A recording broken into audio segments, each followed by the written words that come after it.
So the last thing we have here is a little letter that they sent to reinforce everything they've already said in Harvard Business Review. So let's look at the design. Okay, so you can see it's pretty similar, just kind of opposite color scheme. And they have the question here. Say, so do you have innovators' DNA? Is a question on this one, and this one is you've thought about it, haven't you? Okay. So again, the reason why they have this question on here, and just this question, big blocky letters, is just to get you, just to pique your interest, to get you to do this.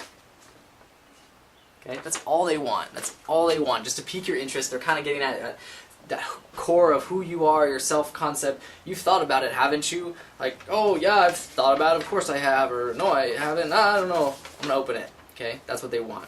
Second thing, Office of the Editor-in-Chief. So they use that principle of authority, that they are somebody and they're talking to you and you should feel special. Okay? So using that. And they talk about you should order Harvard Business Review for these 2 reasons. They give you a couple reasons here. They're kind of touching on that problem and solution they were talking about in the last video, but it's pretty weak. But anyways, they're attempting that.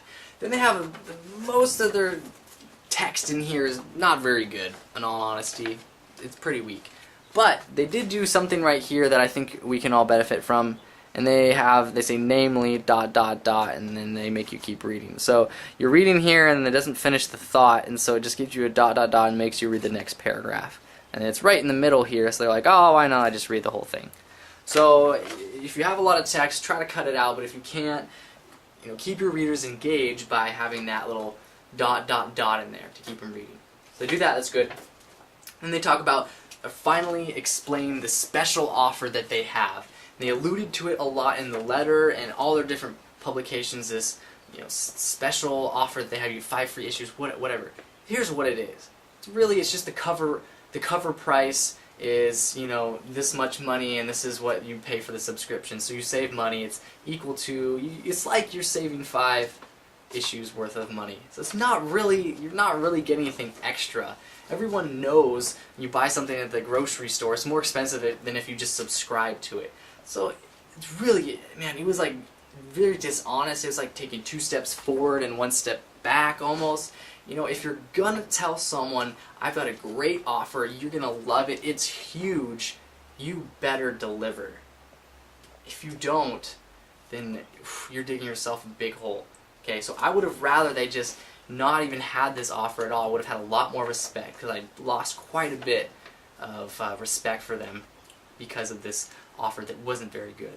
So nonetheless, they continue. They have the risk-free offer. They're talking about money-back guarantee, whatever it is. And then they have their call to action to order, and they tell you when to order. When do they tell you, students? Today. Okay, so they tell you to do it, and they tell you when. It's very important. So they don't tell you why you should do it today. They don't give you that fear of loss or scarcity, but they tell you to do it today, which is good. So they sign it, making it personal, and then they have the little PS statement at the end that was in the other letter, and then they have, where is it? I promise. It's huge. I thought that was great. I really like that. You have to make it personal. You can't be a marketing or sales machine. You have to make it personal, and saying I promise. That's the last thing they read. Last thing I read, looking at the stuff, is I promise. That's cool, okay? So here's something I did not like. Just one thing. I could tell that this was written by someone different than wrote the other letter, okay? And here's why. There was a lack of confidence in their product, okay? And here's an example. Quote, there is also a third and I hope tantalizing, I'll just show you, read along. There is a third and I hope tantalizing cost-effective reason to try HBR now. You can't say that. You can't say I hope. You have to be sure. It's ridiculous. Okay, in short, your business and your career should reap the benefit of a thoughtful perspective, whatever. Should? What are you talking about? Third, is Harvard Business Review as stimulating as we say it is? That's up to you to determine. Are you serious? That's up to me. You need to determine it for me.